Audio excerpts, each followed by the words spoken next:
Toyota refreshed the Highlander back in 2020 to give us a more aggressive, off-roading, aerodynamic styling. Today, Michael and Kevin from Toyota Tampa Bay has given us the 2022 Toyota Highlander in your Ruby Flare Pearl with that XP package, which includes the blacked out badging, the upgraded wheels, new seat adjustment for 2022, room for 8, rugged exterior styling still packs on this Highlander, with the powertrain that will tow, the technology that's updated with Toyota Safety Sense 2.5 Plus. I'm Anthony from Hawkeye Rides, and we're going to go over all the specs and details, starting now.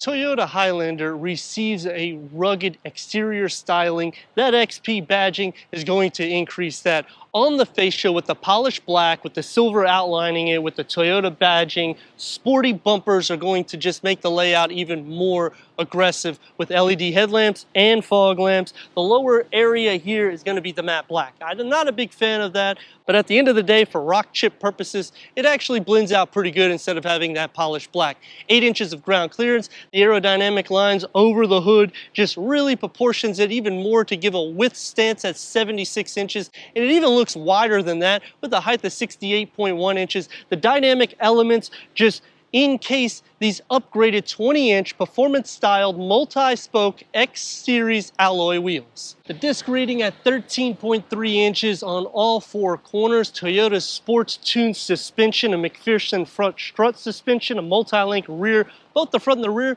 will have your coil springs and your anti-roll bars. The XP adds more styling cues. You get the running boards, you get the gloss black on the mirror caps, and you get the mask for the front of the windscreen, black over the top, chrome underneath the bottom for your window treatment, so it gives a little bit of a luxury pizzazz, blacking out that XP just to show you that this is a little bit more of a rugged styling, and I do like where we're going out with this. A length at 194.9 inches, the wheelbase at 112.2 inches, the sporting styling keeps all those aerodynamic lines, and if you're comparing it against the Honda Pilot, I feel this looks a little bit more fun and playful on all 4 corners. Wraparound taillights and that lower roof spoiler. Dynamic reverse camera, rear cross traffic alert. Everything gets the blacked out treatment. You get the X-Series badging, the Toyota emblem, and so forth. So that way it keeps that aggressive styling and a more sporty element into the rear.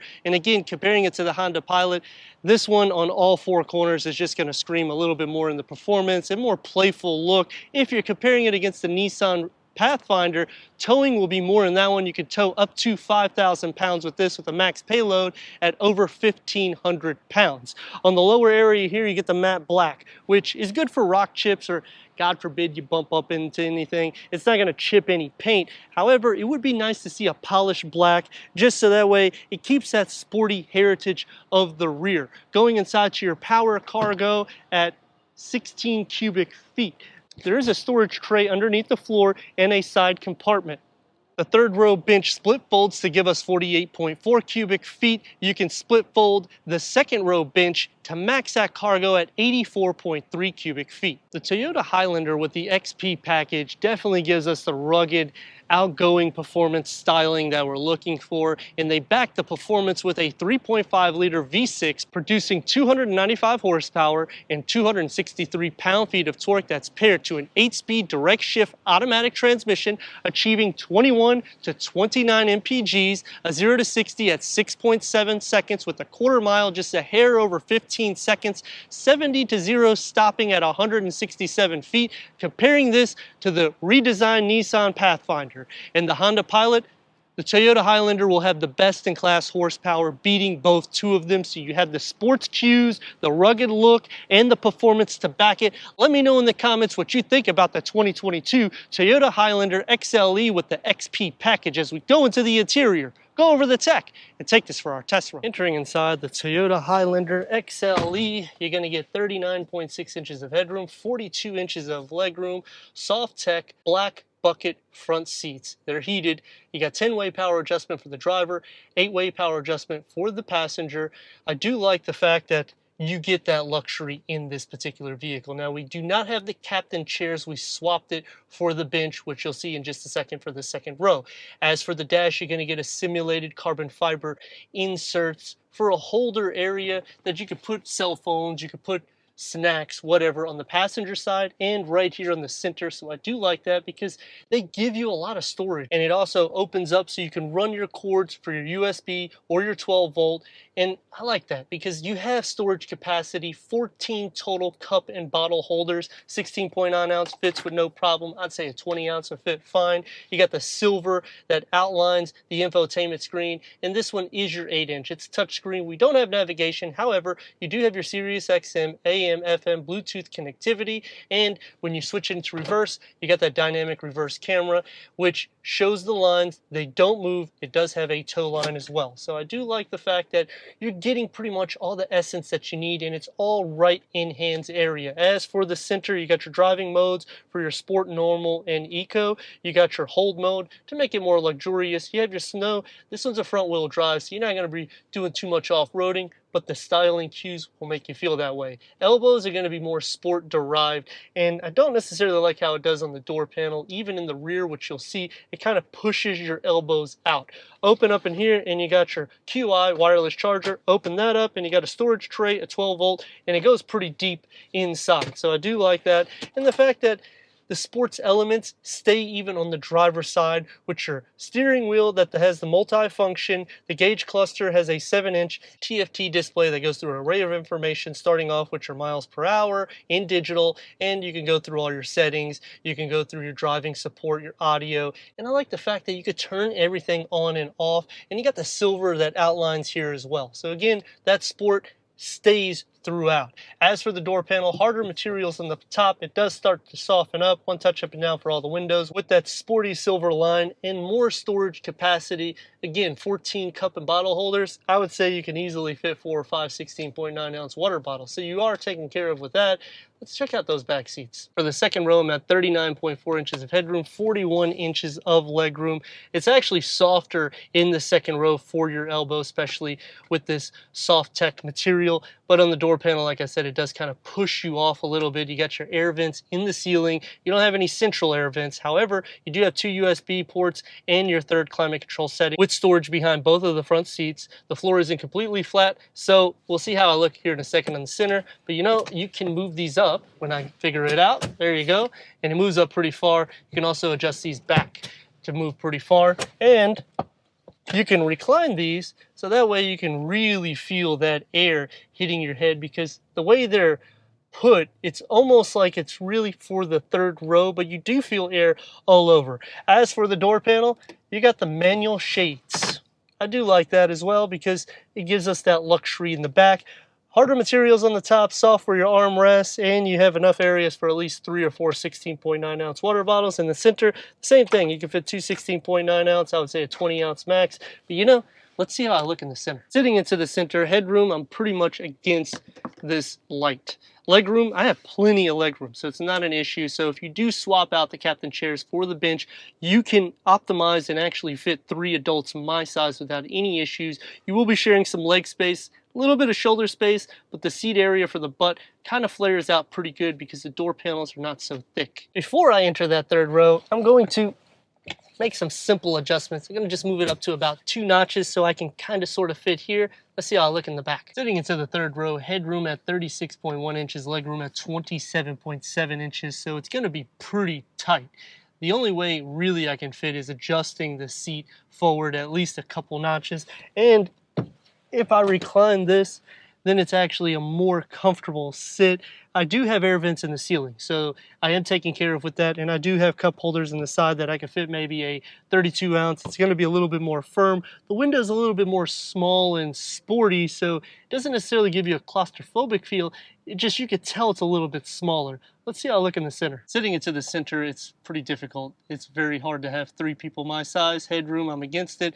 Legroom, I left the seat all the way back and I would basically be on top of the next person. So it'd be impossible to fit 3 adults my size in the rear unless you move the seats up and you basically don't use your cargo. But if you only need to fit 1 person back here, it's really not that bad of an issue.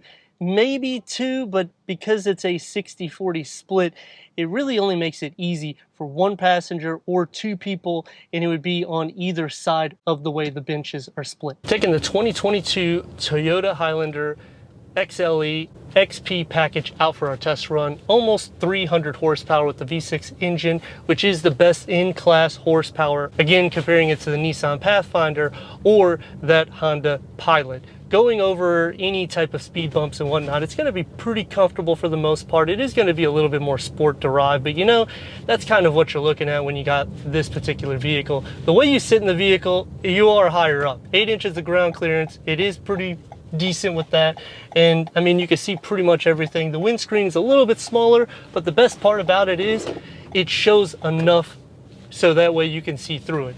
As for giving it some gas, and this is just on normal mode, it can get up to speed pretty good. Going over some train tracks, so you can see, you're gonna feel a little bit, but for the most part, the seats are very comfortable. And I like the fact that you can option this with that second row bench, or you could do the captain chair. So you can do a swap. They don't charge you anything for the swap. It is good with that. You got the blind spot monitoring, so you don't have to really worry too much in that category. As for looking behind you, the windows are pretty large, except for that 3rd row area. And if I give it a little gas as I'm going, not an issue. I mean, you're going to be able to get this thing up to speed pretty quick, and the best part is you got the brakes, so you have the performance to back it. We put it into sport mode. We're going to switch over so we can play with the shifting of the gears, see how well she gets and performs.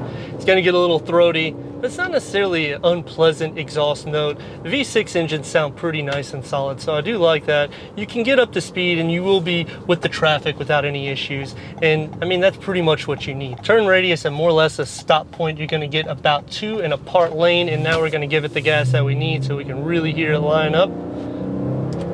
It's nice. I mean, no dual pane windows, so it does filter out the noise pretty decent. As you get up to a higher speed, you will start hearing some of that wind noise through the wheel wells, but upgraded 20-inch wheels. 295 horsepower, giving it a little go. And she does perform pretty good. We're going to change it into the eco mode so we can see if there's a huge difference in it. Most of the time, it pretty much makes the pedal heavier, and pretty much what it's doing. At the same push that I would be doing for the sport mode, it will not let me do anything for the eco mode. Now, there is 3 things I like and 3 things that I dislike. Is anything more than that, I'd be buying this vehicle. The 3 things that I like, XP package really gives you that styling, and I do recommend it because it gives you that rugged look. The second thing that I like about it, it's a very comfortable car in all the seats except for that 3rd row. The last thing that I like about it is the fact that they keep all that sport heritage even in the interior. So you have a little bit of luxury, a little bit of sport, and it's a nice blend, just enough touches. 3 things that I dislike about the vehicle is the 3rd row. It is super tight. You can change the captain seats to a bench for the 2nd row, so that will help you, and that's what I would recommend instead of just really using that, because you're not going to have any cargo. The second thing that I dislike is on the 2nd row you have to do a 2-step process to fold the seats down. I don't like that because it's just a little bit more so than need be. The last thing that I dislike about the vehicle is, I know it's the best in-class horsepower, it would just be nice to have over 300 horsepower, maybe 275 pound-feet of torque, because it would give that little bit of a kick that you need. The curb weight is a pretty heavy vehicle for the most part, but it does fit in the segment. 5,000 pounds of towing, so you get what you need. If you do use it in eco, I would recommend using it more in the normal mode, so that way when you push the gas, it'll give you a little bit more of that performance drive. I'd like to thank Michael and Kevin here at Toyota Tampa Bay for giving us this 2022 Toyota Highlander XLE in the XP package for our car review. If you're already a subscriber, thank you for being part of the Hawkeye community. If not, click that subscribe button, check out the details, the merchandise, and everything we do here at Hawkeye Rides.